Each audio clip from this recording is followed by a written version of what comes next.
Hey, happy Thursday to you. Welcome to 5 Minutes with Phil. Thanks for joining me here today. I hope your week's going well.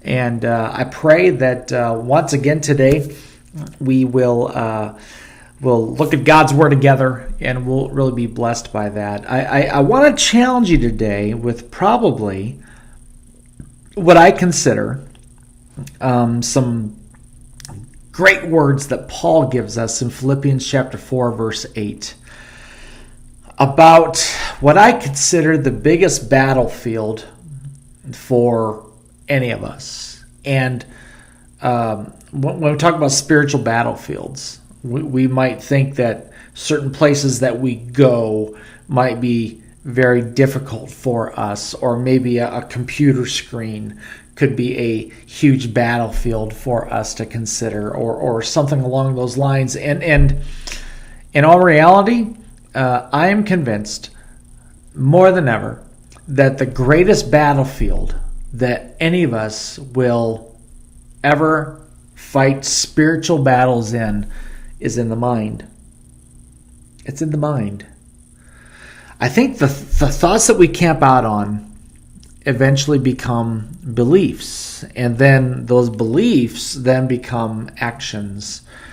And the time to really get control of our mind is when the thoughts are rolling around. And if there's something that doesn't belong there, we really need to deal with it. We need to counter bad thoughts with the correct thoughts. And that's what Philippians 4:8 has to say about our thought life, about our minds.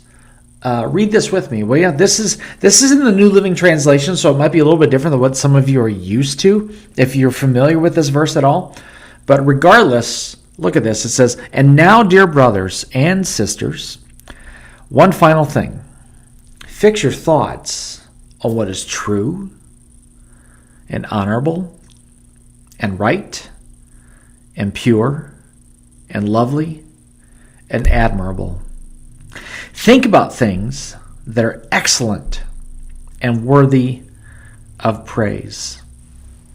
Now, there are some adjectives on here that are great for us to apply to the thoughts that we deal with, maybe on a regular basis. For example, instead of dealing with the lies, okay, when the enemy of our soul tries to breathe in lies into our minds that are so contrary to what the Word has to say, and so opposite of what Jesus thinks of us, and I'm not just talking about people that are kind of new to the faith here. There are some of us, we've been around Jesus for a long time, and yet we get these crazy thoughts. Or maybe not so crazy, they're very subtle, but they're dangerous thoughts, they're lies. And then I read this description of what our thought life should be. And our thought life, the first thing that we're told that we should fix our thoughts on are those things that are true. And hear these words again: honorable. We should fix our minds on those things that are right, that are pure. How many times can our thoughts delve into the area of the impure stuff? Things that are lovely, things that are admirable.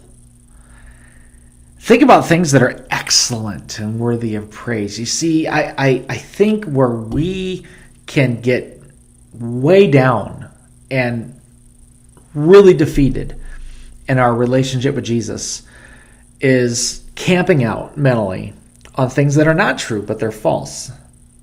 Camping out on things that are not pure, they're impure. Camping out things that are not worthy of praise, but we should focus things on things that are excellent and worthy of praise. Do you see where I'm getting at? Where are your thoughts?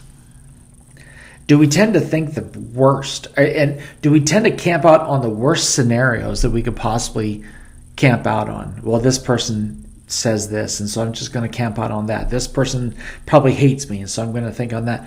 And immediately that's when we need to say, no, I'm going to focus on the things that are on this list, Philippians 4:8. And so I want to challenge you today. If there's a battle going on in your mind, camping out on thoughts that are just not healthy for you whatsoever, can I challenge you to run all those thoughts through the filter of Philippians 4:8? And I think you'll see your life absolutely change as a result of that. All right, my time's up. I got to let you go. I love you. Thank you for joining me, and we will talk to you again later. Bye-bye.